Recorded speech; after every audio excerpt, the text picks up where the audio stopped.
I was just going to say, remember those those house flipping shows you'd see like on HGTV down south, where they'd buy a house for $15,000 and renovate it for $15,000 and sell it for $50,000, $60,000. Those are the best.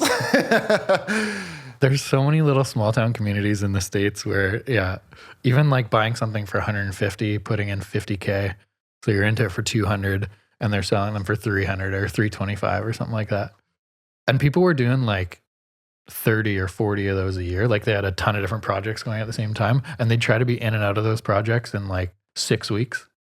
Totally, right? Yeah. You can see there's no permits in the process. Yeah. They have just people showing up. They're running a hokey site. Yeah, and I mean, what we're talking about is what we saw on television 10 years ago. Yeah. And then it would translate to, hey, you know what? I want to flip some houses in Vancouver, Burnaby. Can you find me something? And we'd have our evil laugh, like, you can't flip over here. Good luck. We have too much. Everything's too expensive. We got property transfer taxes and all these rules. So, the flipping game is an interesting one. That they came up with a flipping tax. Well, let's get into it, Denny, because there's a few flipping taxes out there. And there's been 2 announced in the last couple of years, one being the federal one and the other being the BC one, which just came into effect January 1st, 2025. The Canadian one was announced about a year ago, and that is any gain, if sold within 365 days, so 1 year, is taxable at business income, not personal income, also not primary residence.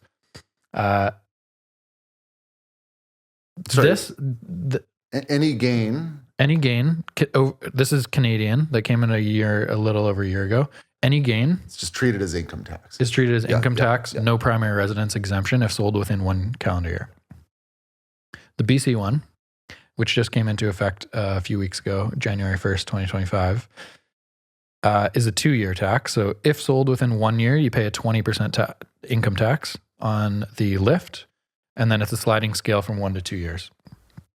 So at the end of 2 years, it's 0. But just to be clear, that 20%, like if you have 100% taxable gain, they're taking $20,000 out of that, 20%. So it's just straight 20%. And then the remaining 80% is still taxable as income. Correct. Yeah. Like, with the province wants its 20% cut, and then the federal government wants its income tax from all that amount. I got some, I don't know, do you want to elaborate on that at all, or should we run some scenarios, Denny? It's just confusing for me. First of all, how many people are flipping to begin with? I mean, it's a pretty low number, but what the media is portraying and what is actually happening in reality in Greater Vancouver are 2 different things. Because a lot of these flippers were either like old dilapidated, that's the right word, right? Yeah. Old condos that are in poor condition in older buildings that are very difficult to sell. A lot of those were the prime candidates for these kind of things. And the end user who's purchasing the renovated condo really likes these updated condos. Similar things with single family homes. A lot of these like 1940s, 50s homes that are in original condition, someone buying, doing cosmetic updates, updating electrical, plumbing, kitchen, bathrooms, maybe windows. These are very attractive product types that are few and far between. It's kind of like this middle ground where your land value is 1.6. Let's use this Coquitlam example. Land value is 1.6, 1.7. Someone buys a house, puts 150K reno into it, and now is selling for 1.9, 2 million. But this is now a very livable home for a young family versus like the young family going into a land value home and trying to take on this reno themselves is overwhelming, and a lot of people just don't want to do it. I mean, this has a negligible impact on the market. Yeah. And it discourages people from adding value to homes. Yeah. A lot of end users don't want to get into a reno, and now you're completely discouraging anyone from buying, renovating, and selling right away. And I've been a realtor since 2008. I can count on one hand how many people have intentionally flipped a condo or a house with the intent to buy it, renovate, and sell right away. And the only time it's successful is when market gain. If it's a flat market, you have so much working against you. When you're buying, you have property transfer tax. When you're selling, you have real estate commissions. And then now you have this flipping tax. So if taxes aside, if there were no taxes, flipping would still be a challenge. It would still be high risk. Yeah. So if there was 0 taxes, 0 property transfer taxes, you go back to those 10 years ago home flipping shows on TV where they just had no taxes in between. It was just all straight hard costs. But our prices are high. Our costs of construction are high. The risk is high. It's without taxes considered, flipping is a challenge. And the only time flipping is successful is in an upward trending market. And it's not because of, yes, you know what, making something more turnkey does make it more sellable and adds value, but oftentimes a lot of the gain is just the market gain. You know, the flip itself, the adding value to the home itself may have a marginal impact, makes it more sellable, maybe a little bit of a gain, but usually the success is coming off a market gain. Yeah. You know, flipping, you have a lot of transaction costs and taxes to overcome before you break even. Yeah. Lending fees too. So, just to run let's run a scenario, Denny. Say your only income is from your flip. So you're riding on your flip, making you all the money you're going to make that year, and your flip makes $100,000 of income, like taxable profit. Immediately you're going to use 20,000 of that, 20% of that. So 80,000 is left, and then that 80,000 is taxable on personal income tax rates. In BC, that personal income tax would be about 18.4 thousand. So your net on that 100K profit is 61.6K after taxes. This does, plus this is on if you're successful enough to have $100,000 profit with a quick turnaround, great, but a lot of the time it doesn't work that way. It doesn't work that way. So I guess ultimately what I'm getting at is flips are risky enough. Oftentimes you're lucky, you break even. If you're in a position where you make money, it's being taxed. Any gain that you get is getting taxed, in this case, 40% with this scenario that I'm running. And in a lot of cases, people are losing money when they try to do this. The one thing that holds, and this is strictly for someone that doesn't intend to move into the property, that intends to buy something, add value, then sell, flip a property, that is, basically that market's going to go away. No one's going to do that anymore. There's no incentive. The incentives aren't there. It still makes sense to add value to your own primary residence, buy something that needs work, fix it up over the time you live there. Hopefully you live there for more than 2 years, so it's not a question mark. And then sell it for a higher price, tax-free, because it's primary residence. That still makes sense. So I feel like, it's time-tested that you want to add value to a primary residence, but there's no incentive to flip a property more. And there was very little incentive to do it before. So it's like the government came in with a flipping tax that was really not an issue to begin with. And this tax, correct me if I'm wrong, on new construction, does not apply to new construction. It's purely on resale. Is that right? So this BC one, the BC one, that is 1 year, 20% tax, sliding scale to 2 years. It goes by your contract date. Okay. So provincial or the federal one is probably applying to everything. Probably. Yeah. But that's only 1 year. So if you're buying a pre-sale, the likelihood that it's over the 1 year anyway is long. If you're flipped, ran a number. If your flip makes 200,000 a year in BC, your net from that is about 112. So that's without considering property transfer tax and commission. This is saying that you were successful enough to make 200K after property transfer tax and commission, right? So really, depending on the scenario, you really need to see, I'm just going to throw up some numbers, but 5% market gain to cover your commission and property transfer tax, and probably another 5% to start seeing some success in your flip, just because you need some market gain to help. We've added value to homes that we didn't move into. We did that significant reno on a house in Queen's Park a few years back. Yeah. How did that work out for us? No market gain. Actually, we had some market loss in that one. And I think it was basically a lot of energy for a break even, So our lesson learned from that is, hey, you know what? Flipping's hard. Let's not do it anymore. That was a lot of work for nothing. And you know what? If the market went up, we would have felt good about it, but we'd also probably realize after the dust settles, did our flip add the value, or was it just the market that did that? Yeah. This is a pessimistic flipping podcast episode, if you haven't got the gist of it yet. Yeah. Too many taxes, not enough incentives. That's the thing, right? As we keep talking about supply and demand, and there's more young families and young people who want to live in entry-level price point single-family homes and townhomes, And if we're de-incentivizing people to renovate and keep these single family homes, they're just going to sell to developers that are going to be torn down and built multiplexes. So we're, I guess, encouraging the end of the single family era. It's, there's some things that are positive in our market, like the small scale multi-unit zoning that makes room for a smaller, medium-sized developer. But we're still talking about buying $2 million of land and probably spending $3 million on construction or so. Like, you're still talking about $5 million plus projects. Yeah, at least.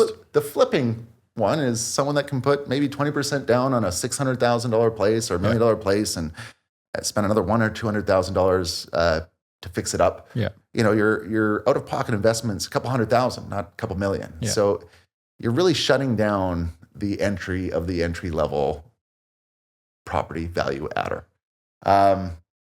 I use an example of our high tax rates based on the flipping income being your only source of income. If you're someone that already makes, say, $100,000 a year and you made another 100 off that flip, you're taxed even more because it basically treats your income. Well, if they knock off that first 20 BC provincial tax, it's 80,000 more, so 180,000.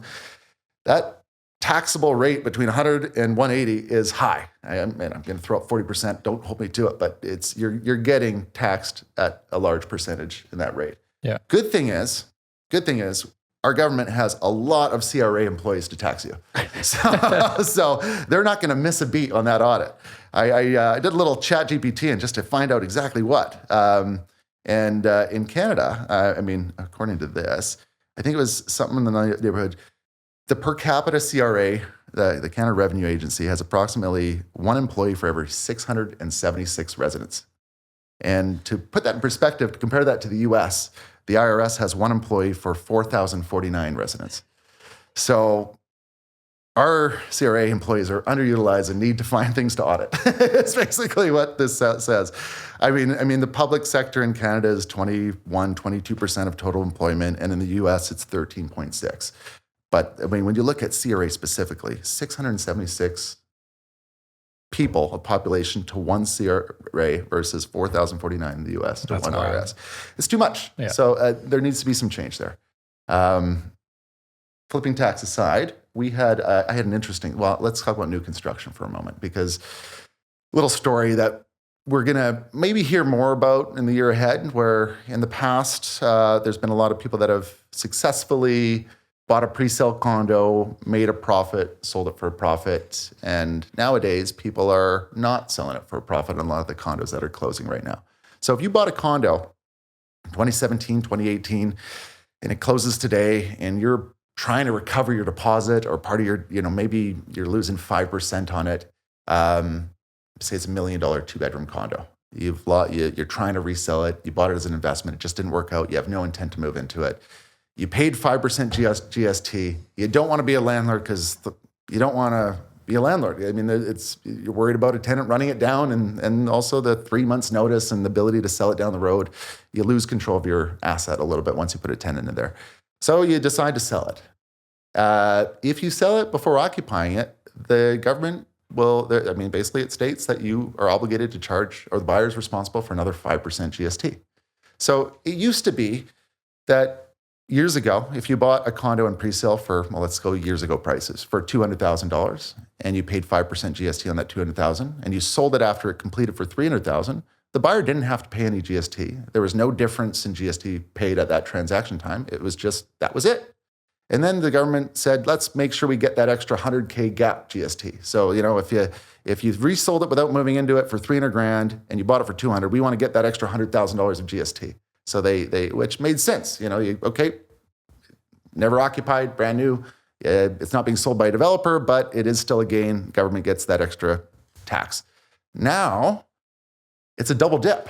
And if you paid 5% on my $1 million 2-bedroom example, and you never occupy it and you resell it, there's a case you might be able to argue where you intended to move in and your life changed so much and you are exempt from it. But if you bought it as an investor and it's clear, the rules kind of state that you're obligated to charge GST again. So you paid $50,000 GST on your $1 million 2-bedroom. There's a $50,000 GST that the buyer's obligated to pay. That becomes basically a negotiating point. Some sellers most buyers aren't going to want to pay GST when they're buying off of a regular individual. So it becomes a struggle. Like when you look at all the taxes involved with GST, it's, as a buyer, I have an example here. Let me just pull up my numbers, Denny. But you pay $50,000 GST on $1 million place. You sell it right away. There's another $50,000 of GST. When you close on that $1 million place, you pay $20,000 in transfer tax. So if you are a buyer that closes on a new construction condo and sells it right away, and it's $1 million condo, that's $120,000 in taxes right there. Ignoring real estate commissions, that might be 30. Your total transaction costs are about $150,000 for buying and selling a $1 million condo that's never been occupied. And when you consider the fact that governments, to get to that $1 million condo, there might have been 20-30% of that going to the government and the construction costs as well for development fees, charges, taxes along the way. Essentially, there's just far too much tax involved with new construction and buying and selling of it. And it's not incentivizing making more homes. Mm-hmm. It's a contradictory point. So I don't know how that's going to evolve over the next little year. This is a real rare circumstance doesn't affect most of the market. It purely affects speculative condo buyers that didn't intend to move into their place or intend to rent it and want to sell it right after they close. Is that one of the biggest misconceptions in the real estate world, especially in Canada and Greater Vancouver, is so many consumers think that developers are crooked people that are billionaires, when in reality, their margins are really thin on these projects that they're putting up right now. And governments arguably make more money when a development has gone up with zero risk. Yeah. The developers made a lot of money in the past. Yeah. Lately, I think a lot of them are struggling, and established ones too. There's already stories going on, so I think that those days have turned, like when you loosen up the money supply in the 80s and 90s and early 2000s, if you're holding a lot of land and development potentially, that's where the Bozas of the world and the, Dakotas, the Ani groups, that's where they made their cake. That's where they really made it. And I'm sure the Bozas' latest project on Pier West wasn't as successful as their other projects when it comes to the profit that they made. So, that was a struggle where you're blocking a river. But no, I think it is a misconception. I see it in a council meeting when a development gets pushed forward. The assumption is that developers making too much profit, when the reality is the person that's assuming that doesn't know how to do a pro forma, doesn't care how to do a pro forma, and doesn't want to understand it because it would go against their argument. Yeah. But when you understand the return that's needed to finance a project, I think you'd be a little more lenient on the project applications that come forward in these cities. Yeah. Anyway, short flipping tax. No impact. I don't know. I think it's a political move, and we're doing an episode on it to really highlight the ridiculousness of it. Is anything to add to it, Denny? No, I'm just excited for the next tax to come out in the next couple months so that we can talk about it again. Well, we have 59,000 CRA employees to implement whatever's coming up. That's crazy. Oh, man. All right, that's all for now.